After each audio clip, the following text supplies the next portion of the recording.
یہودیوں نے کیا پروپیگنڈا شروع کر دیا بھائی؟ گھٹاؤ. اب اس کے لیے انہوں نے جو حربے استعمال کیے وہ میں جلدی جلدی بتاتا ہوں, آپ نے اس کے الٹ چلنا ہے بالکل. پہلا حربہ انہوں نے استعمال کیا, نکاح کے رواج کو ختم کیا جائے, گرل فرینڈ سسٹم مارکیٹ میں لایا جائے. گرل فرینڈ جب ہوتی ہے تو کوئی سالہ ہوتا ہے, کوئی سسر ہوتا ہے, کوئی ساس, کوئی خاندانی نہیں ہوتا. اس کو جب چاہو چھوڑ دو. بیوی کو طلاق دینا آسان کام, بولو نا بھائی, 100 دفعہ کانپتا ہے آدمی, سالوں کا خیال آتا ہے, سسر صاحب کا خیال آتا ہے, یار وہ بندہ نہیں چھوڑے گا مجھے. ارینج میرج ہوئی ہے, باقاعدہ بھگا کے نہیں لے کر آئے, وہ شادی پہ اتنا خرچہ ہوا تھا وہ ضائع ہو جائے گا, دوبارہ رشتہ ملنے میں مشکلات ہوتی ہیں, لوگ پوچھتے ہیں طلاق کیوں دی. گرل فرینڈ 100 رکھیں, 100 دفعہ چھوڑیں, کوئی بدنامی نہیں ہے معاشرے میں آپ کی. اور عورت کی تو بیچاری کی ایسی کی تیسی ہو جاتی ہے. مرد اس سے اپنی جنسی خواہش پوری کرتا ہے مگر اس کو اس کی قیمت نہیں دیتا, اور بیوی جب گھر میں لاتا ہے تو مرد کے لیے اپنی خواہش پوری جب اس سے کرتا ہے تو اس کی اب بھاری بھرکم معاوضہ دینا پڑتا ہے, اس کو گھر دینا پڑتا ہے, گیس بجلی کا بل دینا پڑتا ہے مرد کو, اس کے بدن سے بچہ پیدا ہوگا تو اس کے سارے خرچے مرد کو اٹھانا پڑتے ہیں, اس کے رشتہ دار جب آئیں گے تو ان کا اکرام کرنا پڑتا ہے, سالوں کو چائے پلانی پڑتی ہے, سالیوں کے ساتھ اچھی طرح سے بات چیت کرنی پڑتی ہے, اور بہت سارے مسائل ہیں. عورت کو عزت گرل فرینڈ بننے میں نہیں ملتی, بیوی بننے میں ملتی ہے. تو انہوں نے کیا کیا, نکاح کے رواج کو ختم کیا, گرل فرینڈ کے کلچر کو فروغ دیا, اور نام اس کو حقوق نسوانیت کا دیا کہ عورت کے پردے کی پابندی نہیں ہے, عورت جب چاہے مرد سے بے محابہ بات کر سکتی ہے, اور خواتین کو ویکینسیز دی جائیں, جاب دلائی جائے. یہ جو مولویوں نے عورتوں کو گھروں میں بند کیا ہوا ہے یہ ظلم ہے, زیادتی ہے. تو نام کیا استعمال کیا گیا, عورت کے حقوق, مگر برباد کون ہوئی ہے, عورت برباد ہو گئی. گھر کو قید خانہ کہہ دیا, حالانکہ گھر قید نہیں ہے. قرآن نے گھر کو قلعہ کہا ہے جس میں حفاظت ہوتی ہے. قلعے کے اندر لوگ قید نہیں ہوتے, فوج محفوظ ہوتی ہے. تو گھر عورت کے لیے کیا ہے, حفاظت کا ایک حصار ہے جہاں وہ محفوظ ہے. تو گھر کو کیا کہہ دیا, قید خانہ. تو یہ ایک الگ موضوع ہے کہ خواتین کے حقوق پہ, نام پہ جو ہے نا خواتین کی جو حقوق کی پامالی کی ہے. تبھی یورپ اور امریکہ میں اسلام قبول کرنے والوں میں عورتوں کی تعداد زیادہ ہے, کیونکہ وہ جب کتابوں میں پڑھتی ہیں تو اسلام دہشت گردی کا مذہب نظر آتا ہے, لیکن جب حقیقت میں دیکھتی ہیں تو کہتی ہیں مسلمان اپنی بیویوں سے بڑی وفا کرتے ہیں, یہ عزت کے ساتھ اس کو لے کر آئیں گے. ایک جرمن سے خاتون آئی کچھ وقت پہلے ہمارے گھر میں, وہ آتھس تھی. وہ ایک صاحب ان کو لے آئے میرے گھر میں دوپٹہ پہنا کے, وہ ان کا لباس تو بڑا عجیب سا تھا. میں نے کہا بھائی کوئی دوپٹہ پہنا کے لے کر آؤ, ایسا نہ ہو کوئی یوٹیوب پہ ایک کلپ بنا کے ڈال دے. بولے مولوی صاحب بیٹھے ہوئے اس کے ساتھ, لوگوں کا تو کوئی بھروسہ ہی نہیں. میں نے وہ عجیب سی دوپٹہ پہنے ہوئے انگریز عورت لگ رہی تھی, لیکن خیر ہم نے کہا کچھ ہمارے بھی پرمپرا ہے, ہماری بھی کچھ رسم و روایات ہیں, ہمارے گھر آ رہی ہے تو ان 2-4 باتوں کا خیال کرنا پڑے گا. تو دوپٹہ پہنا کے اس کو لے آئے ہمارے گھر میں. اس نے انٹرویو لینا شروع کیا مجھ سے. بچوں کی تعداد دیکھی ہول سیل کے حساب سے, اس کو کافی سارے بچے نظر آئے. بیویاں دیکھی, اللہ تعالیٰ نظر بد سے بچائے. پھر وہ بہت 4 گھنٹے اس نے مجھ سے انٹرویو لیا ہے. انگلش میں تھی, وہ ترجمہ کر رہے تھے جو ہمارے شاگرد تھے جو اس کو لانے والے تھے. 4 گھنٹے اس نے مجھ سے سوالات پوچھے. اس نے کہا آپ کی بیویاں کہاں جاب کرتی ہیں؟ میں نے کہا نہیں کرتی. پھر کیا ہوتا ہے؟ میں نے کہا ہم کما کے کھلاتے ہیں, خود کھلاتے تین. گھر کا کیا کرتے ہیں؟ میں نے کہا ہم کرایہ دیتے ہیں. گیس بجلی؟ میں نے کہا میں دیتا ہوں. بچوں کی فیسیں؟ میں نے کہا میں دیتا ہوں. تو میرا دل چاہ رہا تھا مجھ سے پوچھے وہ کیا کرتی ہیں, تو میں جواب میں کہوں وہ پیڑے کھاتی ہیں بیٹھ کے. وہ کیا کرتی ہیں؟ خدا کی قسم ہماری عورتیں اگر یورپ کا نظام دیکھ لیں اپنے شوہروں کو سجدہ کرنا شروع کر دیں, لیکن یہ بیچاری ناقدری کرتی ہے, ان کو پتہ ہی نہیں ہے دنیا میں ہو کیا رہا ہے. نیک میاں اگر جو ہے نا, نیک آدمی عورت کو چاہیے اس کی قدر کرے کہ وہ صرف آپ کا ہے. یہ کتنی بڑی بات ہے. وہ ادھر ادھر نہیں جاتا, طوائفوں کے پاس نہیں جاتا, وہ ٹائم پہ گھر آ جاتا ہے, تو بہت بڑی نعمت ہے یہ.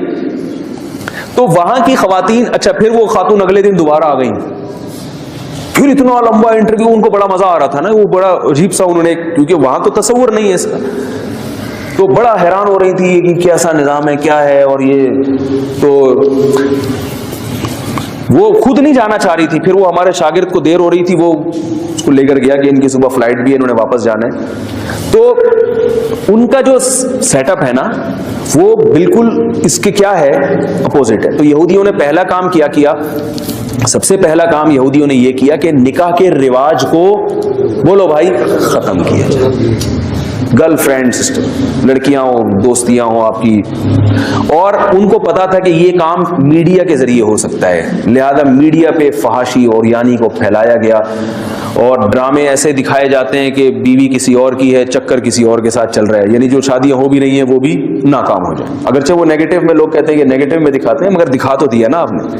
نیگیٹو بات کو بھی جب زیادہ دکھایا جائے گا تو لوگ کہتے ہیں اگر یہ نیگیٹو ہو سکتے ہیں, تھوڑا بہت ہم نے بھی اگر منفی چل گئے تو کیا ہو گیا, ٹھیک ہے نا. تو وہ سارا ہمارا سسٹم آہستہ آہستہ خراب ہوتا چلا جا رہا ہے. دوسرا کام کیا کیا انہوں نے کہ جو نکاح ہو رہے ہیں, یعنی بعض لوگ ہوتے ہیں وہ کہتے ہیں نہیں ہم نے نکاح کرنا ہی کرنا ہے, تو ان کو یہ سمجھایا جائے کہ کم عمری کی شادی صحت کے لیے نقصان دہ ہے, بچہ میچور نہیں ہوتا, لڑکی ناسمجھ ہوتی ہے, وہ سسرال کے بکھیڑوں میں پڑ کے برباد ہو جائے گی, تو شادی دیر سے ہونی چاہیے. کم عمری میں نکاح بچکانہ حرکت ہے, پہلے لڑکا اور لڑکی کو میچور تو ہونے دو, ایک دوسرے کو سمجھنے کا ان کو موقع دو, پارکوں میں ڈیٹیں تو مارنے دو, ایک دوسرے کو سمجھنا تو شروع کر دیں. بہت مشکل ہے سمجھانا, بہت مشکل ہے. پہلے کیا ہوتا تھا, بچی بالغ ہوئی, ابا اما نے کان سے پکڑ کے اس کی شادی کر, لڑکے کو کہا یہ تمہاری یہاں ہو جائے گی, ٹھیک ہے جی ابا کہہ رہے ہیں ہو جائے گی, اچھا یہ صحیح ہوگی جب ابا نے سلیکٹ کی ہے میرے لیے. اور کیسی کامیاب زندگی گزرتی تھی. بہت مرتبہ تو شادی سے پہلے ایک دوسرے کو دیکھا بھی نہیں ہوتا تھا. ہم نے اپنے باپ داداؤں میں طلاق دیکھی نہیں ہے, ساری زندگی ہنسی خوشی محبت سے گزار دیتے تھے. اب ایک دوسرے کو سمجھنے میں 4 سال لگاتے ہیں, ڈیٹے مار رہے ہیں, موبائل پہ گپیں ہو رہی ہیں, 4 سال سمجھتے پھر استخارے بھی نکلوا رہے ہیں. استخاروں کے نام پہ جو ڈرامے بازی ہو رہی ہے وہ ایک الگ ٹاپک ہے. یہ وہ والا استخارہ نہیں ہے جو شریعت نے کہا ہے. گوگل پہ آپ استخارہ مفتی طارق مسعود لکھیں, 10-15 منٹ کا بیان ہے, وہ سنیے گا ضرور کہ اصل استخارہ کیا اور آج کل کیا ہو رہا ہے استخاروں کے نام پہ. تو 4 سال تک ایک دوسرے کو سمجھنے کا موقع ملا, پھر بہت اچھی طرح 25-30 خواتین کو سمجھتے سمجھتے ایک پہ دل آیا کہ یہ بالکل میرے حساب سے ہے, اور ابھی رخصتی ہوئی اور اگلے دن سے پھڈے اور جھگڑے شروع, اور 1-8 سال کے بعد طلاق ہو گئی. اس لیے کہ جو ہمیں جس نے یہ چیزیں سکھائی ہیں نا, اس کا مقصد یہ نہیں تھا کہ ایک دوسرے کے سمجھنے کے بعد کامیاب شادیاں ہوں گی. اس کو پتا ہے کہ جب چسکا لگ جائے گا نا گرل فرینڈ بنانے کا, ڈیٹے مارنے کا, تو بیوی کی ٹینشن پالنے کے لیے نہ مرد تیار ہوگا اور نہ عورت کو شوہر کے روپ میں بندہ چاہیے, اسے وہی پرانا والا بوائے فرینڈ چاہیے. نہیں آ رہی بات؟ کیونکہ جب تک بیوی نہیں تھی تو بڑی محبتیں مل رہی تھیں, ایزی لوڈ کا کام بھی بہت بھرپور طریقے سے ہو رہا تھا. اب جب وہ گھر میں رخصت ہو کے آ گئی ہے, اب اس کو بیلنس ڈال کے دینا ایک عذاب اور ٹینشن لگ رہا ہے. ٹھیک ہے نا, وہ اسی کی عادی ہو چکی ہے. اب کہاں چلے گا حساب کتاب؟ میں یہ نہیں کہہ رہا کہ محبت کی شادی نہیں کرنی چاہیے, اگر کسی سے محبت ہے تو وہ بھی نکاح کرنے میں کوئی حرج نہیں ہے, نبی صلی اللہ علیہ وسلم نے ترغیب دی ہے. مگر یہ جو ڈیٹے مارنے والا اور اتنا طویل عرصے جو ایک پروگرام اور ایک سیٹ اپ چلتا ہے, یہ کہاں سے آیا ہے؟ بولو بھائی, یہ غیروں سے آیا. تو دوسرا کام انہوں نے کیا کیا, دیر سے شادی ہو. تو ہم نے پہلا کام کیا کرنا ہے, گرل فرینڈ کے کلچر کو ختم کرنا ہے, نکاح کو رواج دینا ہے. بھائی لڑکی سے دوستی نہیں لگاؤ گے. آپ کو کوئی بچی پسند آ رہی ہے, لڑکی پسند آ رہی ہے, آپ نے کیا کرنا ہے نکاح کا. بعض لوگ تو کہتے ہیں پسند ہی نہیں آنی چاہیے, میں اس کا قائل نہیں ہوں, میں اتنا فنڈامنٹلسٹ, اس کا پسند آ سکتی ہے کسی بھی وقت, کسی کو کوئی بھی پسند آ سکتا ہے, مولانا صاحب کو بھی آ سکتی ہے, ٹھیک ہے نا.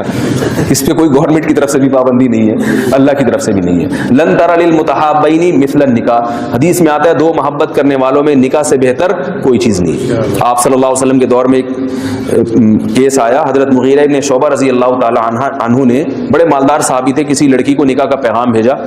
تو اس کی جو ہے نا, جو چچا تھے, والد کا تو انتقال ہو چکا تھا, چچا نے اس پیغام کو قبول کر کے اپنی بھتیجی کا نکاح حضرت مغیرہ ابن شعبہ سے کرا دیا. تو اس بچی نے کہا کہ, اس کے دوسرے رشتہ داروں نے کہا کہ, والدہ نے بلکہ کہا کہ میری بچی یہاں نکاح نہیں کرنا چاہتی. وہ ایک صحابی تھے جو غریب تھے, ان سے نکاح کرنا چاہتی ہے. آپ صلی اللہ علیہ وسلم نے حضرت مغیرہ ابن شعبہ سے وہ لے کے کن کو دے دی, جہاں وہ لڑکی نکاح کرنا چاہ رہی تھی وہاں دے دی. اور آپ نے فرمایا لن تر للمتحابین مثل النکاح, 2 محبت کرنے والوں میں نکاح سے بہتر کوئی چیز نہیں. جب یہ دونوں ایک دوسرے کو پسند کرتے ہیں تو حضرت مغیرہ ابن شعبہ کیوں درمیان میں نکاح کا پیغام بھیج رہے ہیں؟ تو جہاں لڑکی چاہتی تھی آپ صلی اللہ علیہ وسلم نے وہاں نکاح کیا. تو بچی پر یا بچے پر اپنی رائے زبردستی ٹھوسنا یہ غلط ہے. تو دوسرا کام یہودیوں نے کیا کیا؟ دیر سے پہلا تو نکاح ہی نہیں کرنا، آپ نے اس کا الٹ چلنا ہے. کیا کرنا ہے آپ نے؟ نکاح کے کلچر کو فروغ دینا ہے. دوسرا کام انہوں نے کیا کرنا ہے مگر دیر سے کرنا ہے. ہم نے کیا کرنا ہے؟ جلدی کرنا ہے. کتنی جلدی کرنا ہے؟ یہ بڑا مشکل موضوع ہے.